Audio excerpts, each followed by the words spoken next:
All right, so get this. So we're diving into a YouTube transcript about learning English.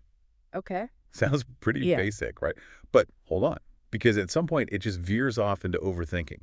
Wow. Who knew grammar could get so existential? Well, what's so interesting about this is it really shows a challenge for language learners. Uh-huh. You're trying to learn new words and get the pronunciation right, Yeah. and all of a sudden you get hit with these really deep personal topics. Yeah. How do you even keep up with that? Exactly. It's like you're just trying to order a coffee. Yeah. And you end up in a philosophy debate. Yeah. So today we're going to pull out the best parts of this conversation, the English stuff and AD, the insights into overthinking and how it can mess with your language learning. Great. So let's just jump right in with some of the phrases they talk about in the transcript. Sure. They talk about on time versus in time. Yeah, this can be really tricky. I know. The transcript uses the example of getting to the airport on time for a flight, meaning you arrive right at the time you need to, no time for error, but finishing a project in time for a deadline means you're done before the deadline, Right. hopefully with a little breathing room. Makes sense. Yeah. They also have some ways to thank someone. Uh-huh. They say, it's very kind of you, and Yeah. thank you so much for doing that. Yeah. And for those times when you're totally lost in translation, they say, try asking, I'm sorry I didn't catch that last word. Could you please repeat that? These are all such good examples of phrases that you really need to learn in context. Right. Don't just memorize them from a list. Mhm. You have to really imagine yourself in these different situations, like at the airport or at a meeting or just in a casual conversation. The Yeah. more you practice and use them naturally, the better you'll sound. Yeah, I'm all about that. But here's where things get interesting. Okay. The whole conversation just does a complete 180. Yeah. Suddenly, they're talking about overthinking. Yeah. And I think we've all been there. Oh, yeah. I think this shift in the conversation shows something deeper is going on. Yeah. Maybe they felt a connection or maybe some shared anxiety about overthinking. Yeah. It reminds us that language isn't just about the rules. Yeah, It's about how we connect with other people and how we express ourselves. totally. So how does this transcript define overthinking? Well, it talks about getting stuck in your own head and constantly worrying and just feeling totally overwhelmed by it all. Right. And it even mentions how comparing ourselves to others can make that overthinking so much worse. Oh, yeah, especially on social media. Oh, yeah. But we all know social media is mostly just a highlight reel. Right. It's like comparing your bloopers to someone else's finished movie. Exactly. No wonder we feel inadequate. Yeah, the transcript also points out how dwelling on past mistakes or worrying about the future can be a huge trigger for overthinking. Yeah, that's so true. This is where things get really interesting in terms of language learning. Okay. Think about it. Have you ever felt totally frozen up, unable to speak? Oh, yeah. Because you're so scared of making a mistake. Oh, all the time. Especially when I was first starting out, I would overthink every single word, Yeah. worrying about my grammar and pronunciation, everything. That's a perfect example of how overthinking can sabotage your fluency. Wow. It's like your brain is stuck in this analysis mode instead of just letting the language flow. So how do we escape this overthinking trap, That's a good question. especially when it comes to learning a new language? Well, the transcript gives a couple tips. Okay. The first one is you have to identify what your triggers are. Okay. What are the situations, the people, or even just the thoughts that send you down this overthinking spiral? I see. Journaling can really help with this. Uh-huh. And you can take it a step further by journaling in the language you're learning. Wow. So not only will you be more aware of your thought patterns, Yeah. but you might even start to notice grammatical patterns in your errors. Wow. The places where you tend to overthink those rules. That's such a cool idea. Yeah. It's like killing two birds with one stone. You're working on your language skills Yeah. and you're managing your overthinking. Exactly. And once you've figured out what those triggers are, you can start challenging the negative thoughts that come with them. Okay. So ask yourself, is this thought actually true? Is it helpful? Is it based on facts or just my fears? So it's like becoming your own thought detective. Exactly. But isn't that just positive thinking? Well, How does that actually help with learning a new language? it's more than just thinking positive. It's about recognizing that those negative thoughts often aren't even based on reality. Oh, they? So, for example, you might think, I'm terrible at pronunciation. I'll never sound fluent. Mm. But is that really true? Probably not. Everyone has an accent, right? Exactly. And accents can even be beautiful. They can be. Yeah. So instead of getting stuck in that negative self-talk, you could reframe it and say, I'm still learning and I'm making progress every day, and my accent is a part of what makes my language unique. Okay, that makes a lot of sense. Yeah. So instead of beating yourself up, You're focusing on the progress that you're making, Yeah. and you're celebrating your own unique voice. Right, and that change in your mindset can make such a big difference in how confident you feel and how fluently you speak. It's almost like learning to dance, Mm. you know? Mm-hmm. At first, you're all over the place. You're worried about every step. But then you start to feel the rhythm, Yeah. and you just let go. I love that analogy. Yeah. I think that's a really important part of becoming fluent, finding that flow state where you're not thinking about every word, you're just communicating. The transcript also talks about how this fear of making mistakes can lead to overthinking. Uh-huh. It's almost like we're scared to be vulnerable to let people see our imperfections. Yeah, that's so true. And it's a real shame because making mistakes is so important when you're learning something new. Yeah. Actually, there's research that shows language learners who are more comfortable with making mistakes, they actually learn faster. Really? That's fascinating. Yeah. So embracing those oops moments can help us learn more effectively. Absolutely. It's about changing how we see mistakes. All right. Instead of seeing them as failures, we see them as opportunities to grow. Well, Each mistake is a chance to learn something new and to improve our skills. okay, so how do we actually do that? What? How do we stop seeing mistakes as these big, scary things? One thing you can try is practicing self-compassion. Okay.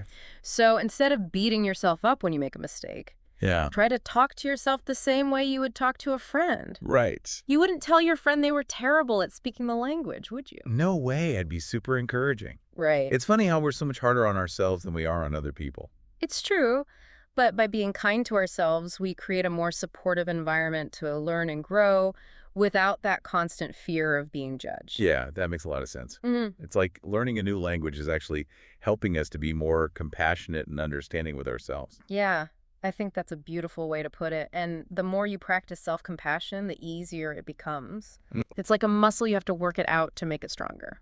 So we've talked about identifying our triggers and challenging those negative thoughts. Yeah. Are there any other practical things we can do from the transcript to deal with overthinking and language learning? Well, they talk about something that a lot of language learners can relate to: What's that?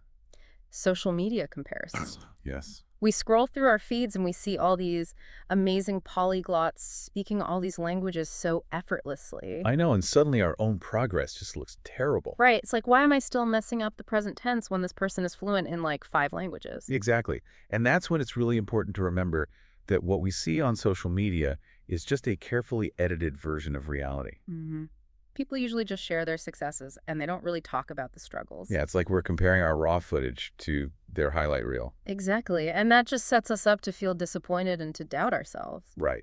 So the transcript suggests that you should really be aware of how social media makes you feel.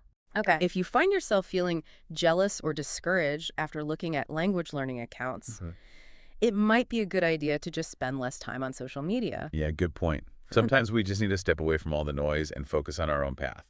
Exactly. Remember, everyone learns at their own pace. Right. And everyone has their own unique strengths and challenges. Yeah. So instead of comparing yourself to other people, focus on celebrating your own progress, Yeah. no matter how small it might seem. It's all about finding the joy in the learning process Right. and not getting too caught up in reaching that end goal of fluency. Exactly. And speaking of finding joy, the transcript also talks about how important it is to choose learning methods that you actually enjoy. Yeah. So if you hate flashcards but you love watching movies, then just focus on watching movies in your target language. That's so true. Yeah. I used to force myself to do grammar drills, and I hated it every single time. Yeah. But when I started listening to podcasts and music in Spanish, Yeah. that's when I really started to have fun learning. And that enjoyment is so important It is. for staying motivated and engaged. And that's how you can overcome the challenges of language learning, Yeah. including overthinking.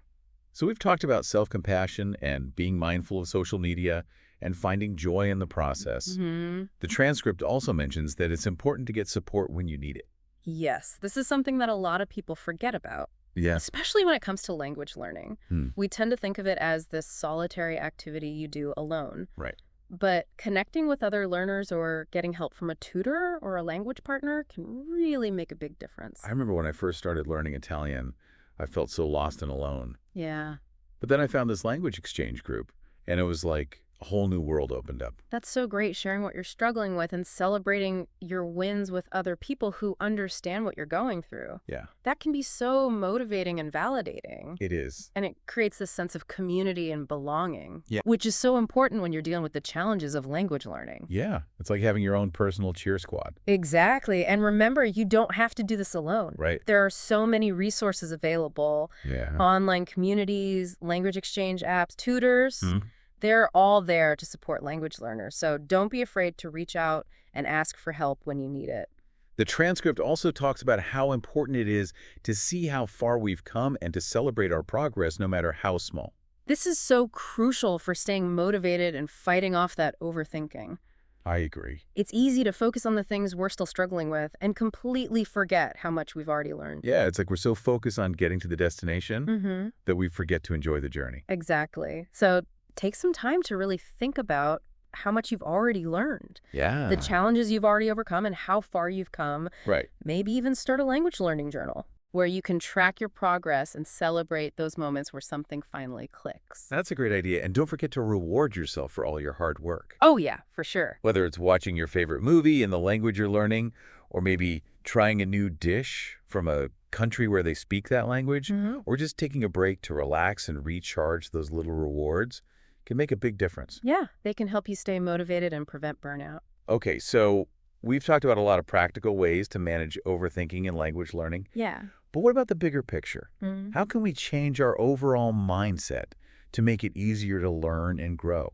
One of the most important things we can do is cultivate a growth mindset. Yep. This means seeing challenges as opportunities to learn and mistakes as feedback, not as failures. So instead of saying, I can't do this, Yeah, we should say, I'm still learning and I'm getting better every day. exactly. And when you have a growth mindset, you're more likely to keep going even when things get tough.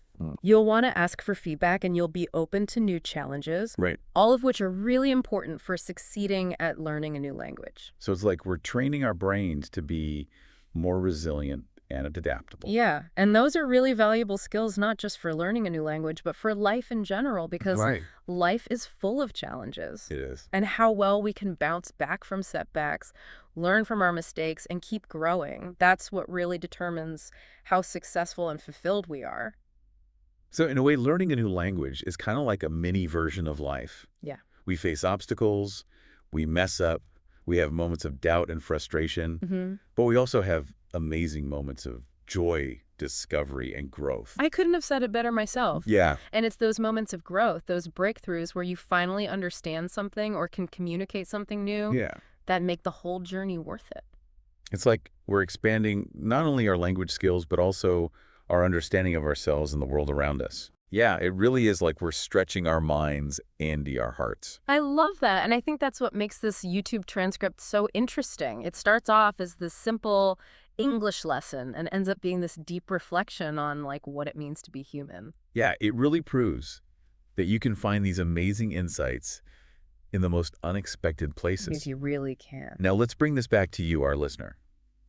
Has you ever noticed how learning a new language can sometimes feel like a mini version of life? Yeah. You know, you face challenges, you make mistakes, Yeah. you get frustrated. And what's really cool is how all of this ties back to our conversation about overthinking. Right. When you're learning a new language, you're constantly pushing yourself out of your comfort zone. You're facing those fears of being judged and making mistakes. That is so true. I remember when I first started traveling abroad, I was so scared to speak the language. Oh, yeah. I thought everyone would judge my accent and my mistakes. But did they? You know, most people were actually super patient and encouraging. They liked that I was making an effort even if I wasn't perfect. And that's such a valuable lesson, isn't it? It is. We often get so caught up in our fears, but in reality, people are usually much more positive and supportive than we think. It's like we're overthinking the situation before it even happens. Yeah. Creating all this anxiety and stress for no reason. Exactly. And that takes us right back to all the strategies we've been talking about. Mm-hmm. You know, figuring out what triggers you, challenging those negative thoughts, being kind to yourself, and asking for help when you need it. These are all tools we can use to handle the tough parts of learning a language and just life in general. Right. And what's really interesting is how all those strategies can work together. Oh, yeah. How so? Well, like keeping a journal in your target language. Yeah. It can help you figure out your overthinking patterns. Mm-hmm. But it can also improve your writing and vocabulary. It's like a 2-for-1. Exactly. That's a perfect example of how these two things, learning a language and personal growth, are actually really connected. They are. So what's the big takeaway for our listener? The key takeaway is that all the skills you learn as a language learner, things like resilience, self-awareness, and a growth mindset, Right. those are super valuable for dealing with all sorts of challenges in life, including overthinking. And maybe, just maybe, actually learning a new language can help us manage overthinking because it strengthens those skills. Right. It's like a secret benefit of becoming bilingual or multilingual. Yeah, it's a fascinating connection. It is. And it shows how important it is to see language learning as more than just an intellectual pursuit. It's a chance for personal growth and transformation. Absolutely. So, to our listener, as you continue on your language learning journey, AND, on your journey through life, remember all the strategies we talked about today. Yeah. Figure out your triggers. Hmm. Challenge those negative thoughts. Be kind to yourself and don't be afraid to ask for help. And most importantly, Enjoy the process. yes. Language learning, just like life, is a journey of discovery. It's full of twists and turns and unexpected insights. So embrace the challenges, celebrate the victories, and keep exploring. That's a beautiful way to wrap up this deep dive. We'd love to hear what you think. Have you ever noticed a connection between language learning and managing overthinking? Yeah, let us know. Share your thoughts and let's keep this conversation going.